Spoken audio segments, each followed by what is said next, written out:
Hi everyone, welcome to another video. ഇന്ന് ഞാൻ പറയാൻ ഉദ്ദേശിക്കുന്നത് ഞാൻ എങ്ങനെയാണ് ജർമ്മനി വന്നത്, എങ്ങനെയാണ് എൻ്റെ മാസ്റ്റേഴ്സ് ഡിഗ്രി സെലക്ട് ചെയ്തത്, യൂണിവേഴ്സിറ്റി എങ്ങനെയാണ് ചൂസ് ചെയ്തത്, അങ്ങനത്തെയൊക്കെ കാര്യങ്ങളാണ്. അപ്പോൾ ആദ്യമായിട്ട് എനിക്ക് പറയാനുള്ളത് ഞാൻ ഇവിടെ വന്നതിന് ശേഷം പഠിച്ച അല്ലെങ്കിൽ മനസ്സിലാക്കിയൊരു കാര്യമാണ്. ഇവിടെ രണ്ട് ടൈപ്പ് ഓഫ് യൂണിവേഴ്സിറ്റീസ് ഉണ്ട്. ഒന്നെന്ന് പറഞ്ഞാൽ യൂണിവേഴ്സിറ്റിയും അല്ലെങ്കിൽ നമുക്ക് പബ്ലിക് യൂണിവേഴ്സിറ്റി എന്ന് പറയാം. പിന്നെ ഒന്ന് യൂണിവേഴ്സിറ്റി ഓഫ് അപ്ലൈഡ് സയൻസസ്. അപ്പോൾ യൂണിവേഴ്സിറ്റി എന്ന് പറഞ്ഞാൽ എന്താണെന്ന് ഞാൻ ആദ്യം പറഞ്ഞുതരാം. ബേസിക് ആയിട്ടുള്ള ഡിഫറൻസ് എന്താ രണ്ടിനെന്ന് ഞാൻ പറഞ്ഞുതരാം. ഒന്നെന്ന് പറഞ്ഞാൽ അല്ലെങ്കിൽ യൂണിവേഴ്സിറ്റി എന്ന് പറഞ്ഞാൽ അവിടെ സാധാരണ കോഴ്സ് ഡ്യൂറേഷൻ എന്ന് പറഞ്ഞാൽ 2 years ആണ്, അല്ലെങ്കിൽ 4 semesters ആണ്. പിന്നുള്ളത് അവിടെ സാധാരണ ട്യൂഷൻ ഫീസ് ഇല്ല. ഞാൻ സാധാരണ എന്ന് പറയുന്നത് എന്താണെന്ന് വെച്ചാൽ, ഇപ്പം ബാഡൻ വൂട്ടൻബർഗ് എന്നൊരു സ്റ്റേറ്റ് ഉണ്ട് ഇവിടെ ജർമ്മനിയിൽ. ഇവിടെ മാത്രം ഇപ്പോൾ ട്യൂഷൻ ഫീസ് നമ്മൾ ലാസ്റ്റ് ഇയർ തൊട്ട് നമുക്ക് ട്യൂഷൻ ഫീസ് പേ ചെയ്യണം. ബാക്കി സ്റ്റേറ്റ്സിലൊക്കെ ഇപ്പോഴും ട്യൂഷൻ ഫീസ് ഇല്ല. പിന്നെ പറയാനുള്ളത് കൂടുതൽ റിസർച്ച് ബേസ്ഡ് ആണ്, അല്ലെങ്കിൽ തിയറിയാണ് നമുക്ക് കൂടുതൽ പ്രാക്ടിക്കൽസിനെക്കാളും പഠിക്കാനുള്ളത്. ഇനി മറ്റേ യൂണിവേഴ്സിറ്റി ഓഫ് അപ്ലൈഡ് സയൻസസ് നോക്കുകയാണെങ്കിൽ ഇവിടെ സാധാരണ സ്റ്റാൻഡേർഡ് കോഴ്സ് ഡ്യൂറേഷൻ എന്ന് പറഞ്ഞാൽ 1.5 വർഷം അല്ലെങ്കിൽ 3 semesters ആണ്. പിന്നെ ഉള്ളതെന്ന് വെച്ചാൽ ഏത് സ്റ്റേറ്റിലാണെങ്കിലും ട്യൂഷൻ ഫീ പേ ചെയ്യണം. പിന്നെ കൂടുതൽ പ്രാക്ടിക്കൽസ് ആണ് നമുക്ക് തിയറിനെക്കാട്ടിലും പഠിക്കാനുള്ളത്. പിന്നെ പറയാനുള്ളതെന്ന് വെച്ചാൽ നമ്മുടെ നാട്ടിൽ ഇത്ര സബ്ജക്ട്സ് ഇത്ര ക്രെഡിറ്റ്സ് അങ്ങനെ ഉണ്ടല്ലോ, അതുപോലെ തന്നെ ഇവിടെയും ക്രെഡിറ്റ് പോയിന്റ്സ് ഉണ്ട്. ഒരു യൂണിവേഴ്സിറ്റിയിൽ നിന്ന് അല്ലെങ്കിൽ ഒരു പബ്ലിക് യൂണിവേഴ്സിറ്റിയിൽ നമുക്കൊരു ഡിഗ്രി കിട്ടണം എങ്കിൽ നമ്മൾ 120 ക്രെഡിറ്റ് പോയിന്റ്സ് ആണ് കംപ്ലീറ്റ് ചെയ്യേണ്ടത്. പിന്നെ നമ്മളൊരു യൂണിവേഴ്സിറ്റി ഓഫ് അപ്ലൈഡ് സയൻസസ് എന്നൊരു ഡിഗ്രി കിട്ടണമെങ്കിൽ നമ്മൾ 90 ക്രെഡിറ്റ് പോയിന്റ്സ് ആണ് കംപ്ലീറ്റ് ചെയ്യേണ്ടത്. ഞാൻ ഈ പറയുന്നത് മാസ്റ്റേഴ്സ് ഡിഗ്രീനെ പറ്റിയിട്ടാണെന്ന് ഓർക്കണേ. ബാച്ചിലേഴ്സ് ഡിഗ്രിക്ക് ഒബ്വിയസ്ലി വേറെയാണ്. ഇപ്പം മാസ്റ്റേഴ്സ് ഡിഗ്രിയാണ് ഞാൻ പറയുന്നത്. പിന്നെ പറയാനുള്ളത് എങ്ങനെയാണ് നമുക്ക് യൂണിവേഴ്സിറ്റിയും നമ്മുടെ കോഴ്സൊക്കെ സെലക്ട് ചെയ്യുന്നതെന്നാണ്. കാരണം ഒരുപാടുണ്ട്. നമുക്കൊരു ഏരിയയിൽ ഇൻട്രസ്റ്റ് ഉണ്ടെങ്കിൽ നമുക്ക് ഏതൊക്കെ സബ്ജക്ട്സ് ആണ് എന്തൊക്കെയാണെന്ന് നമുക്കറിയില്ല. അപ്പോൾ നമുക്ക് എങ്ങനെയാണ് അത് സെലക്ട് ചെയ്യേണ്ടതെന്ന് ഞാൻ പറഞ്ഞുതരാം. ഞാൻ യൂസ് ചെയ്ത വെബ്സൈറ്റാണ് dad.de അല്ലെങ്കിൽ .com, DAAD എന്നാണ്. അത് ഞാൻ ജസ്റ്റ് കാണിച്ചു തരാം അതിൻ്റെ എങ്ങനെയാണെന്നൊക്കെ ഉള്ളത്. അപ്പോൾ ഈ വെബ്സൈറ്റ് നോക്കുകയാണെങ്കിൽ ഇതിനകത്തെല്ലാം നല്ല ഡീറ്റെയിൽ ആയിട്ട് കൊടുത്തിട്ടുണ്ട്. നമുക്കിപ്പം ഇൻഫർമേഷൻ ഫോർ ഫോറിനേഴ്സിൽ പോയി സ്റ്റഡി പ്രോഗ്രാംസിലേക്ക് പോവുകയാണെങ്കിൽ നമുക്ക് നമ്മുടെ കോഴ്സ് സെലക്ട് ചെയ്യാം. ഇപ്പം ഇൻ്റർനാഷണൽ പ്രോഗ്രാംസ്, അതായത് ഫുള്ളി ഇംഗ്ലീഷ് ടോട്ട് പ്രോഗ്രാംസ് ആണെങ്കിൽ ഇൻ്റർനാഷണൽ പ്രോഗ്രാംസിൽ കയറി നോക്കാം. ഇപ്പോൾ നിങ്ങൾക്ക് ഓൾറെഡി ഒരു കീവേഡ് വല്ലതും ഉണ്ടെങ്കിൽ, ഇപ്പോൾ കമ്മ്യൂണിക്കേഷൻ എഞ്ചിനീയറിംഗ് ആണ് വേണ്ടെങ്കിൽ നമുക്ക് കമ്മ്യൂണിക്കേഷൻ എന്നെങ്ങാനും കൊടുക്കുകയാണെങ്കിൽ ഇങ്ങനെ കിട്ടി നമുക്ക് സെർച്ച് ചെയ്യാം. അല്ലാണ്ട് നമുക്ക് ഫിൽറ്റർ ചെയ്ത് എടുക്കാം. എന്നിട്ട് നമുക്ക് കിട്ടുന്ന റിസൾട്ട്സിൽ നമുക്ക് എക്സാമ്പിളായിട്ട് ഇതായിട്ട് ഈ യൂണിവേഴ്സിറ്റി നോക്കുകയാണെങ്കിൽ ഇതൊരു യൂണിവേഴ്സിറ്റി, പബ്ലിക് യൂണിവേഴ്സിറ്റി ആണിത്. അപ്പം ഇവിടെ ഈ ഒരു കോഴ്സ് ഉണ്ട്.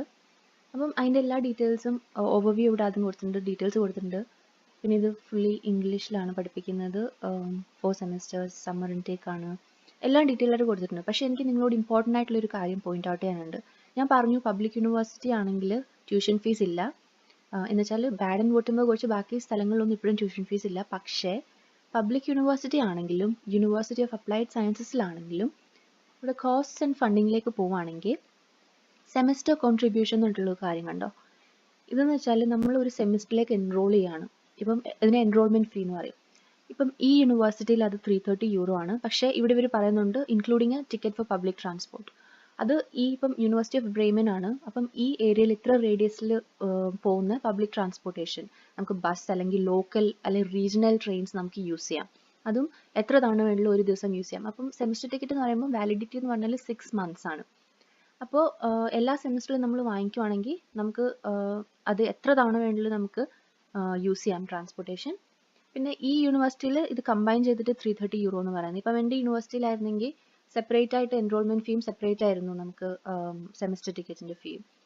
പിന്നെ എൻറോൾമെൻറ്റ് ഫീ എന്ന് പറഞ്ഞാൽ നമ്മൾ ഓരോ സെമിസ്റ്ററിൽ എൻറോൾ ചെയ്യുകയാണെങ്കിൽ കൊടുക്കണ്ടേ. ഇപ്പോൾ ചില ആൾക്കാർ ചിലപ്പോൾ ബ്രേക്ക് എടുക്കും ഒരു സെമിസ്റ്ററിൽ. അപ്പോൾ അങ്ങനത്തെ കേസിൽ എൻറോൾ ചെയ്യില്ല. പക്ഷേ അങ്ങനെ ചെയ്യുവാണെങ്കിൽ നമുക്ക് ഒബ്വിയസ്ലി സെമിസ്റ്റർ ടിക്കറ്റ് നമുക്ക് വാങ്ങിക്കാൻ പറ്റില്ല. കാരണം എൻറോൾമെൻറ്റ് സർട്ടിഫിക്കറ്റ് ഉണ്ടെങ്കിൽ മാത്രമേ നമുക്ക് സെമിസ്റ്റർ ടിക്കറ്റ് വാങ്ങിക്കാൻ പറ്റുള്ളൂ. അപ്പം ഈ എൻറോൾമെൻറ്റ് ഫീ എന്ന് പറയുന്നത് കമ്പൽസറി ആണ്. ട്യൂഷൻ ഫീസ് ഇല്ലാത്ത ഇൻസ്റ്റിറ്റ്യൂഷൻ ആണെങ്കിലും എൻറോൾമെൻറ്റ് ഫീസ് കൊടുക്കണം. മറ്റേ അപ്ലൈഡ് സയൻസസിലാണെങ്കിലും എൻറോൾമെൻറ്റ് ഫീസും കൊടുക്കണം, ട്യൂഷൻ ഫീസും ഉണ്ടാവും. ബാക്കി റിക്വയർമെൻറ്റ്സും രജിസ്ട്രേഷൻ്റെ എല്ലാ ഡീറ്റെയിൽസും ഇവിടെ കൊടുത്തിട്ടുണ്ട്. പിന്നെ ഈ ലിങ്കിലേക്ക് ഇവിടെ ലിങ്ക് കൊടുത്തിട്ടുണ്ട്, ഡയറക്റ്റ്ലി അപ്ലൈ ചെയ്യേണ്ട ലിങ്ക് കൊടുത്തിട്ടുണ്ട്. പിന്നെ ഇവിടെ വേറൊരു ലിങ്ക്, ഇവിടെ കോഴ്സ് വെബ്സൈറ്റിൻ്റെ ഇതും കൊടുത്തിട്ടുണ്ട്. അതിലേക്ക് പോവുകയാണെങ്കിൽ കൂടുതൽ ഡീറ്റെയിൽസ് നമുക്ക് അതിനകത്തുനിന്ന് മനസ്സിലാക്കാൻ പറ്റും. അപ്പോൾ ഇത്ര ഈസിയാണ് വെബ്സൈറ്റ് യൂസ് ചെയ്യാൻ. ഞാൻ എൻ്റെ കോഴ്സും എൻ്റെ യൂണിവേഴ്സിറ്റി ഒക്കെ സെലക്ട് ചെയ്തത് ഞാൻ ആ ഒരു വെബ്സൈറ്റിൽ നിന്നാണ്.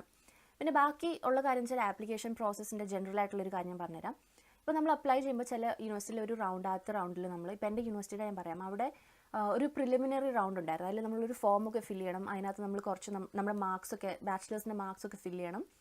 അതൊക്കെ കഴിഞ്ഞിട്ട് നമ്മുടെ ഈ ഒറിജിനൽ സർട്ടിഫിക്കറ്റ്സ് ഒക്കെ ഇല്ലേ, അതിൻ്റെ ഫോട്ടോ കോപ്പി എടുത്തിട്ട് നമ്മൾ നോട്ടറൈസ് ചെയ്യണം. നോട്ടറൈസ് ചെയ്തതിന് ശേഷം നമ്മളത് സ്കാൻ ചെയ്ത് നമ്മളത് അവർക്ക് അയച്ചു കൊടുക്കണം. അത് കഴിഞ്ഞ് നമ്മൾ ആ റൗണ്ട് സെലക്ട് ആവുകയാണെങ്കിൽ അവർ നെക്സ്റ്റ് എന്ന് പറഞ്ഞാൽ നമ്മുടെ ഈ നോട്ടറൈസ് ചെയ്ത് വെച്ചിരിക്കുന്ന എല്ലാ കോപ്പീസും നമ്മൾ മെയിൽ അല്ലെങ്കിൽ പോസ്റ്റ് വഴി നമ്മൾ അവരുടെ യൂണിവേഴ്സിറ്റിയിലേക്ക് അയച്ചു കൊടുക്കണം.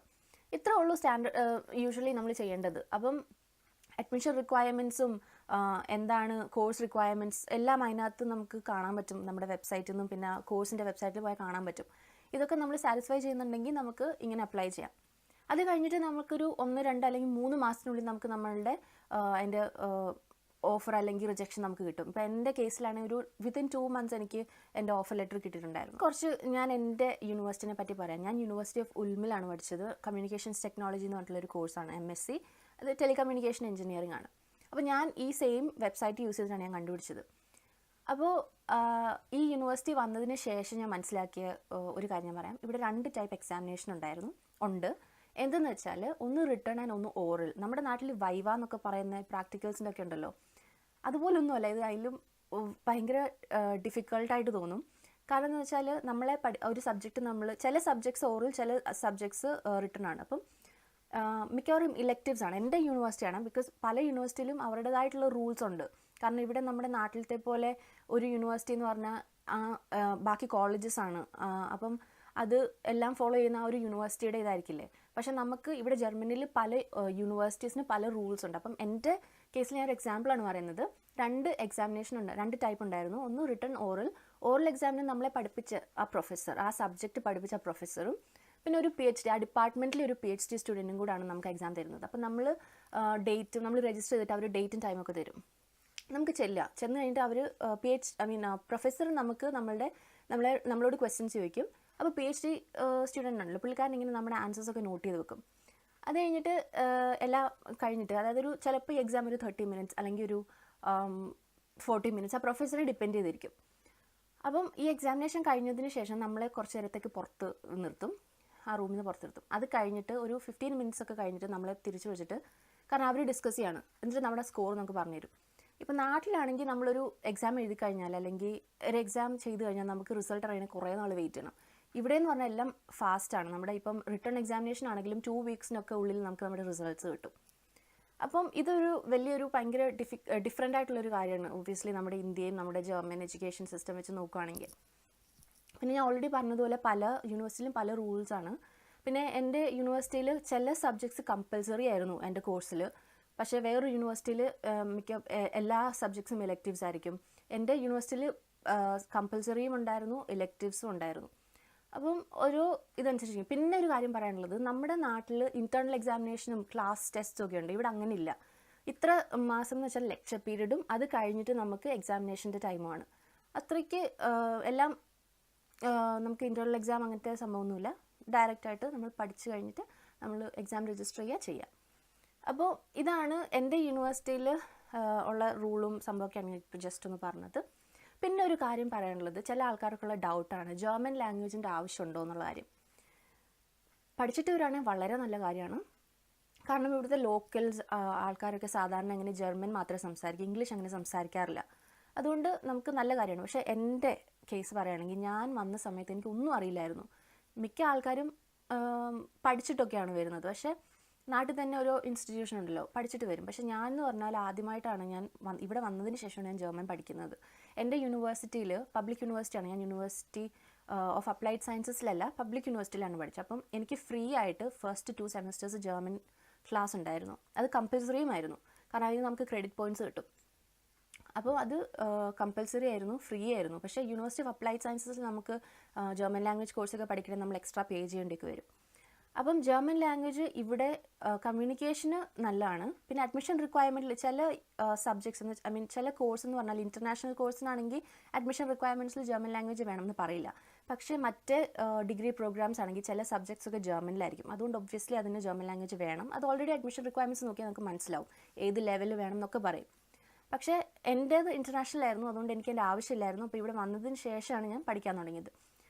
പിന്നെ പാർട്ട് ടൈം ജോബ്സിന് ജർമ്മൻ ലാംഗ്വേജിൻ്റെ ആവശ്യമുണ്ടോ എന്ന് ചോദിച്ചാൽ ചില ടൈപ്പ് ജോലിക്ക് വേണം, ചിലതിന് വേണ്ട. എന്തെന്ന് വെച്ചാൽ പാർട്ട് ടൈം ജോബ്സിൽ ഇപ്പം നമ്മൾ വെയിട്രസ് ആയിട്ടോ അല്ലെങ്കിൽ കസ്റ്റമേഴ്സുമായിട്ട് ഡയറക്റ്റ്ലി കമ്മ്യൂണിക്കേറ്റ് ചെയ്യുന്ന ടൈപ്പ് ജോലിയൊക്കെ ഉണ്ടല്ലോ, അതിനൊക്കെ നമുക്ക് ജർമ്മൻ ലാംഗ്വേജ് വേണം, ഇല്ലെങ്കിൽ നമ്മളെ അവർ ഹയർ ചെയ്യില്ല. കാരണം ഞാൻ പറഞ്ഞല്ലോ ഓൾറെഡി, ലോക്കൽസ് ആണ് ഇവിടുത്തെ ലോക്കൽസ് ആണെങ്കിൽ ജർമ്മൻ ലാംഗ്വേജ് മാത്രമേ സംസാരിക്കുകയുള്ളൂ, അങ്ങനെ ഇംഗ്ലീഷ് അവർ സംസാരിക്കാറില്ല.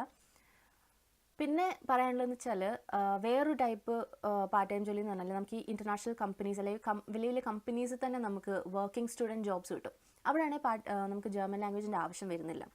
എന്നാലും ചില സ്ഥലങ്ങളൊക്കെ പറയും, പക്ഷേ എന്ന് വെച്ചിട്ട് നമ്മളെ കംപ്ലീറ്റ്ലി നമ്മുടെ CV നോക്കാതൊന്നും ഇരിക്കത്തില്ല.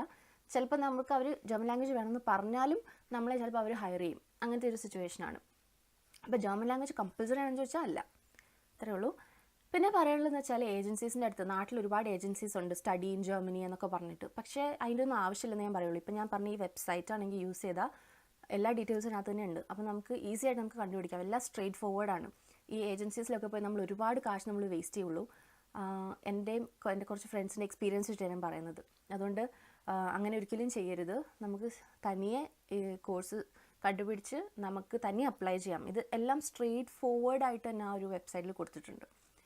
അപ്പോൾ അത്രേ ഉള്ളൂ ഇന്നത്തെ വീഡിയോ. നിങ്ങൾക്ക് നിങ്ങളുടെ ഫ്രണ്ട്സ് ആർക്കെങ്കിലും ഇങ്ങനെ ഹയർ സ്റ്റഡീസിൻ്റെ ഓപ്ഷൻസ് നോക്കുന്നുണ്ടെങ്കിൽ അവരായിട്ട് ഈ വീഡിയോ ഷെയർ ചെയ്യണം. അപ്പോൾ അത്രേ ഉള്ളൂ. ഇനി വേറൊരു വ്ളോഗിൽ കാണാം.